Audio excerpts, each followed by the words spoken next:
What's up, Forks Over Knives family? Welcome to Forks Over Knives Live. My name is Corey, and I'm the host with the most. But with me is Steven.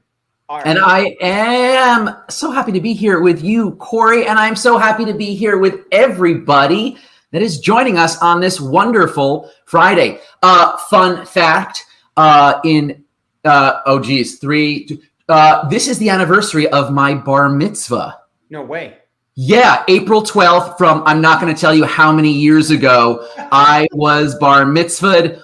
It is close to my heart, and let's celebrate today with it, you know?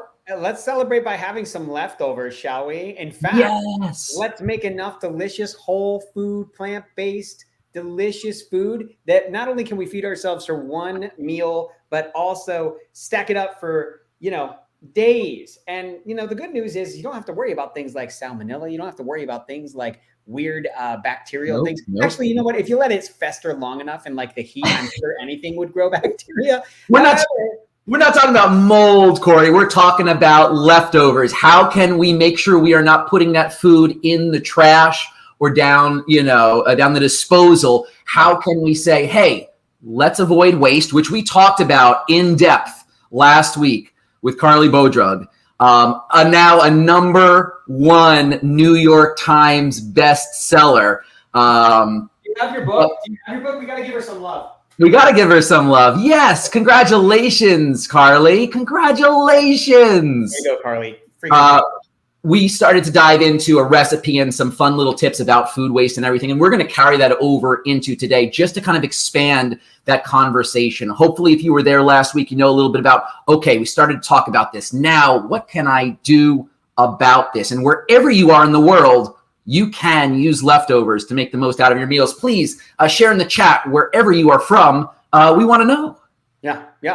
And, Steven, I know we're going to get tactical on some of this stuff, which I love. I love saying just like, ooh, we're going to get tactical. But the truth is like, we're going to give you some tips and tricks on how to do this. We're going to show you how to do it. And then we're going to give you a great deal that costs absolutely $0 for you to go in and check it out for yourself and see how easy this world can be. And I will tell you that from my own personal experience, all right, I'm a plant-based dad. I have 3 kids. I am like 100% whole food, plant-based. I mean, I really try not to be judgmental of my family who loves potato chips. However, I do challenge them with things like French fries to just cut them from things like potatoes, right? And really just like shortcuts that keep us as whole food, plant-based as possible. And so I know some of you guys out there, you might be like, geez, I'm whole food, plant-based, but my family, they're still incorporating some of the, fake meats or some of the, they just can't give up cheese. I've heard people say that and stuff. So what we want to do is we want to offer you a solution. All of these are going to be whole food, plant-based. Okay. Yes. But they're delicious. And that's the thing. So even if you have someone in your life that says, oh, I just can't give up the meat or I can't give up the cheese or whatever, don't try to take it away from them. Try to incorporate more whole food, plant-based foods into their life. Am I right, Steven? You're absolutely right, Corey. And I think the great thing that everyone who's just beginning, it exists as this idea, I'm not going to be able to enjoy a lot of my favorite types of meals. For those who have been on the journey, just like Corey and myself, and are going in deeper and deeper, what you find out, what you discover is all of those favorite types of meals you can absolutely still enjoy. We're just making a couple of slight little changes to it. But those same spices, those same seasonings, those same sauces, the way that you cook it is going to enliven your taste buds, and it's going to be a much healthier way to enjoy these foods. Corey, what was like a certain meal type that kind of surprised your family as far as, oh my gosh, I can't believe I can still enjoy blank? Yeah, for me, my wife makes, it's called Mommy's Famous Tofu Curry. And we make a tofu curry dish that is absolutely incredible with tons of fresh veggies in it. Potatoes, carrots, broccoli. What do you call those things? Not scallions, but what are those little, not scallions. What are the clear little discs? Green onions, scallions, watercress. The watercress things. Yeah. Anyways, I love those. But all that stuff. So I would say that the tofu curry, right? Because typically you think, oh, it's chicken curry or whatever. But no, I mean, it's absolutely incredible. My wife makes the tofu in the air fryer, and it's absolutely incredible. But truth is, you don't even need it. You don't even need the tofu. You can just do it with the veggies, and all your protein, all your fiber, all your carbs, all your macros, anything you need, it's all in there. And so, and it tastes great, but you have to be a curry lover. And I love curry. So. Yeah. So we can go from curry, we can go to pizzas, we can go to mac and cheese. These are not meals that you have to give up. We are just redefining the ways that we are going to enjoy them deliciously. Now, the thing is, we have all these meals to enjoy, and that is the important thing to know when it comes to leftovers, right, Corey? In that you still have a variety. We're going to share a little bit about how we can use certain types of foods in different types of meals and give a couple of strategies in the beginning along with that resource at the end. Number one, I think that when we're looking to save money and when we're looking to save time, especially if time is of the essence, we're talking about making large amounts of food at once. And that's what can lead us to our leftovers. Maybe we are batch cooking a specific whole grain, brown rice or quinoa. Maybe we are making a whole bunch of beans, a whole bunch of black beans, refried beans, kidney beans, or even a massive amount of veggies or ratatouille. The thing is, if you are making a big batch cook of all of those things, you can enjoy them in one meal now. You can store the rest in the fridge, perhaps even in the freezer, and you can use that for many different types of leftovers, right? Wow. I love it. It's incredible. It's incredible. Yeah. And the other thing is, I don't know about your fridge. I know that there are some containers that can get lost in the back. When I am focusing on leftovers, if I make that big batch, what I'm going to do is I'm going to put those containers on a certain shelf right up front. When I open my fridge, I want that challenge looking at me right in the face, whether I have planned it or whether it is actually some food left over from a previous meal. I want it looking at me in the face the next day saying, what are you going to use me for? And then it doesn't become something that sits in the back of the fridge and a week later you go, oops, I have to toss it anyway. It's one of those things you can use right away. When we talk about our leftover time zone, you're talking about one to 3 days, yeah? Yeah, I would say with leftovers, if you're storing things in the fridge, sealing them up, baggies, containers, and otherwise, I would say 3 to 5 days, Corey. We don't want to kill the shelf life on it. 1 to 3 days sometimes can feel like a rush. And if you can use it that quickly, I think that's fine. But if you're storing it properly, I'd say 3 to 5 days. If you want to push it, there are certain things that can last the whole week. And if you know you're not going to be able to get to it in the week, freezers, you know, there's so many plant-based foods and leftovers and such that freeze pretty well. And then you can use it again in a meal later on. Wow. Okay. Brilliant. What's next, my friend? Well, we're going to talk about certain types of foods because now we go, okay, we talked about the general. So for Pixie from Ireland, hello, and Angie from Kansas, Judy from Syracuse, and Mary from Indiana, I hope that you are looking for some great tips on leftovers. And anyone who hasn't introduced themselves, it's okay. All you have to do is watch. Let's talk about our lunch and our dinner meals. And then, of course, when we wake up in the morning, we want a breakfast, right? We can go simple. We can go hearty. But the thing is, when we wake up in the morning, we want to be able to get things moving. So those whole grains, whether it's that brown rice, that quinoa, that millet, that frike that you have in the fridge, maybe you used it for a nice kind of savory meal for lunch or dinner. Why don't we reuse that as a porridge of some sort? A lot of us enjoy cereal and oatmeal. We can diversify, right? We can use variety and have any whole grain as a porridge, a little bit of plant milk, in that, maybe some cinnamon, some fresh fruit on top. Just put it on low heat and you have your own porridge ready to go. Where can I get these ideas, Stephen? And yes, this is a shameless plug for the meal plan because I want people to try it. And I know it's a 7-day trial. It's totally free. Like, can you tell me, like, do you have these in the meal plan? Yeah, absolutely. The thing is with the meal plan, not only do we have almost 3,000 recipes of all kinds, all cuisines, but we default to bringing convenience into your life. So when you go to forksoverknives.com/meal planner, you can get started with your own 7-day free trial. And as you go along into this and go further along into your meal planner, right over there, follow Corey's finger, you will find that we have you set up for success because leftovers are already baked into your meal plan. Now, you have leftovers already baked in. What about those times when you go, well, I have a little bit of this extra food or that extra food. What do I do with it? Because you have all those recipes in a recipe box, easily accessible in your account, you can search, say, hey, I have some leftover bread. I have some leftover brown rice. I have some leftover this or that, and find other recipes that you can then use it for directly. We are wanting to optimize food waste. And just like we we shared Carleigh's book. We don't want to let her down. There are so many ways that we can continue to bring foods that we have enjoyed into other options. And I'm excited to even share some more, Corey. Ooh, what you got? Are you moving through like lunches and dinners or what? What's next? Absolutely. So we have our whole grains, sweet potatoes also. The word sweet is in there, right? A sweet potato for dinner, but what about a sweet potato for breakfast? Some nut butter and even some fruit on top. I think bread is a big one, Corey. You know, we were talking about, we're not talking mold here. We're talking about keeping things going. So when it gets from that fresh state just to that stale state, that doesn't mean that you have to throw it out. Here's some rapid fire bread options for you. No way. You ready? Are you ready? Yeah, I'm ready. Croutons, I'm hoping. Is ready. So we take that bread, we soak it in water, we put it in a food processor with some roasted red peppers, walnuts, garlic, some lemon juice, maybe a little bit of sweetener and seasonings, and we can actually turn bread into a dip of some sort. A little bit extra consistency in there. Yes, we're flavoring it up with some seasoning, some spices, and our favorite veggies. A roasted red pepper dip is definitely delicious. Now, how about this? Bruschetta. That's how I learned to pronounce it in Italy. We can take that bread and we can coat it.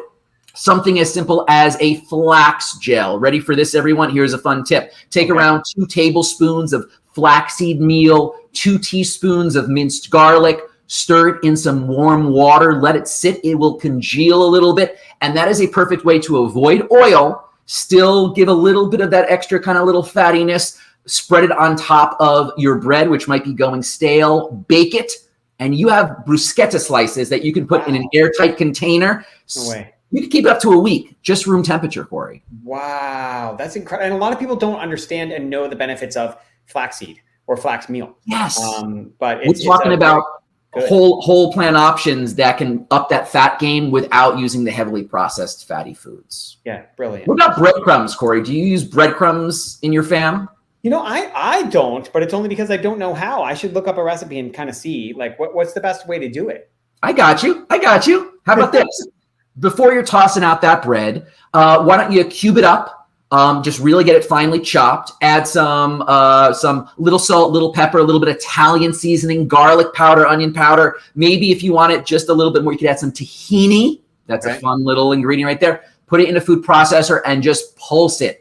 Pulse it, then bake it for 10 minutes until it is crisp and brown. You have breadcrumbs that you can now add to the top of a pasta dish. You can add to the top of a salad. You can add to top a soup. Multiple ways. We've now saved bread from going in the trash, and we are enjoying a little extra crisp and crunch to our meals. I've been eating this way for 15 years, and I don't think I've ever heard that before.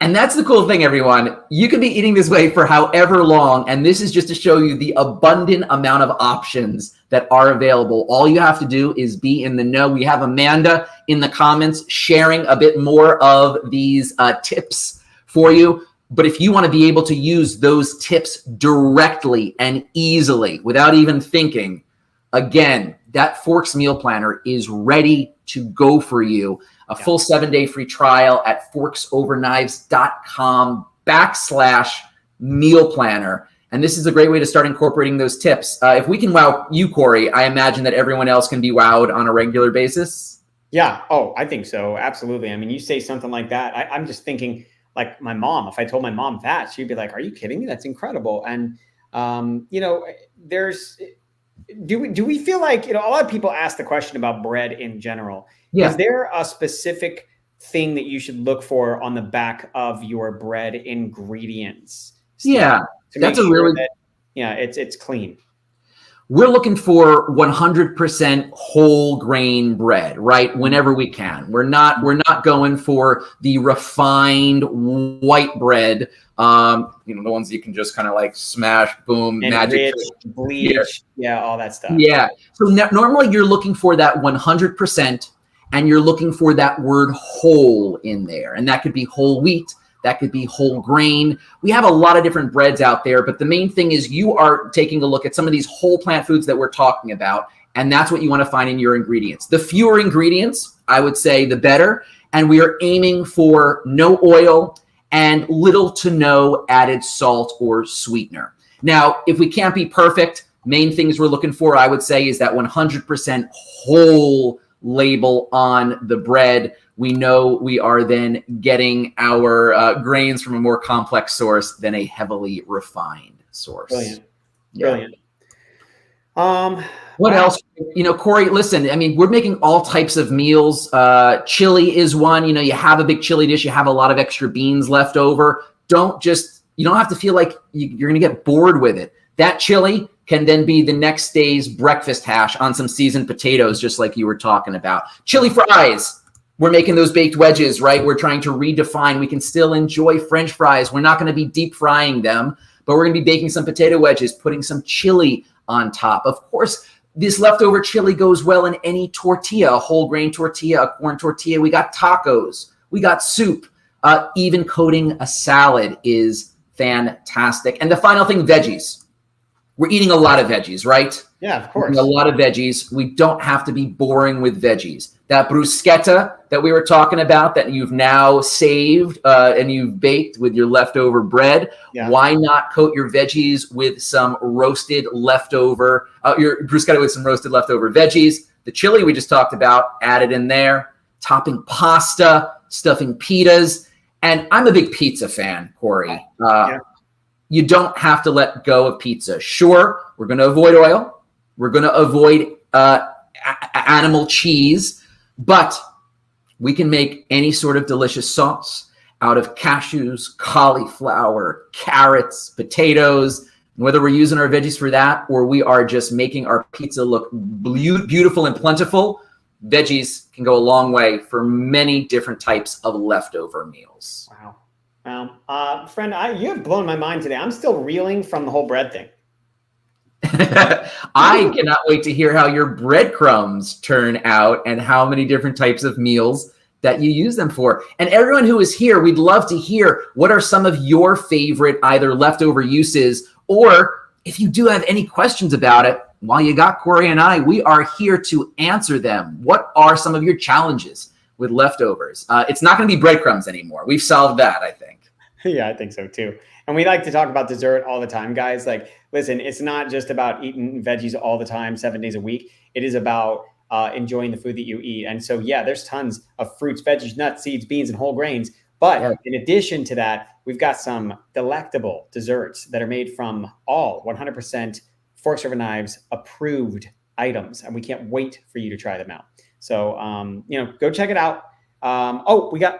That's our question. We're asking you. What's your favorite leftover use and challenges? Yeah, so we like to put a little bit of little questions in there from time to time. But yeah, and feel free to jump in later on. Of course, you can always. Leafy greens. I hope we pronounced your name right. Toki. I hope we're pronouncing it right, Toki. Please let us know. Let us know in the comments so we can. I'm sure you'll join us again in the future. Yeah. What's great with the leafy green, I would say, is we can go from fresh to cooked if we want to. As far as leafy greens, if we're going rapid fire, I will make a massive salad, of course, with a lot of leafy greens. But then a lot of those leafy greens, we can saute them and then use them in something else, right? Yeah, I think so. Smoothies? Toki said we said her name correctly, so that makes me happy. Excellent. And yes, in the meal planner, Toki, and for everyone else that's there, forksoverknives.com/meal planner, the leafy greens go a long way to the salads, to a lot of the sauteed greens that you can put on pretty much anything, your pastas, your pizzas, and otherwise. And then also use a bunch of that big handful of leafy greens that you put into a nice green smoothie. Yeah. So you can use them so many ways. I love green smoothies with ginger, man. Oh, yes. It brings that extra little kick to it. Mm-hmm. I love that too. You can find so many of these types of recipes in the meal planner, along with the ease of us saying, here is the leftover already for you. So it takes that extra brain work out. You can just enjoy.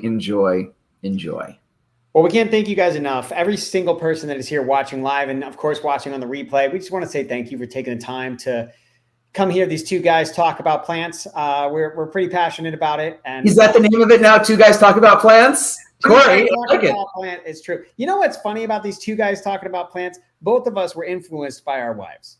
And I think that behind every solid dude is a more incredible and amazing woman. So not only shout out to wives, but shout out to women in general who Really, I mean, Beyonce said it best. Who runs the world? Girls. You know it. And we love you for doing everything that you can. We did this for my wife. I'm pretty sure, Stephen, that you said there's no way in heck that you're going to be eating a vegan diet. And she changed. I used the word never many times. And 14 years later, I can only laugh about that. All right, well, let's get out of here. We can't thank you guys enough. And we'll be here every Friday around 1 o'clock. We do have a special guest coming in the future, Dr. Neil Barnard. We're going to go ahead and tease that for you. He is confirmed. He is coming on first part of May. So make sure you stay tuned, and holy cow. We'll see you on future Fridays. And in the meantime, if leftovers be the food of love, cook on, everyone. Cook on. You did it. All right, y'all. Have a great day. We'll see you soon. Bye-bye, everybody.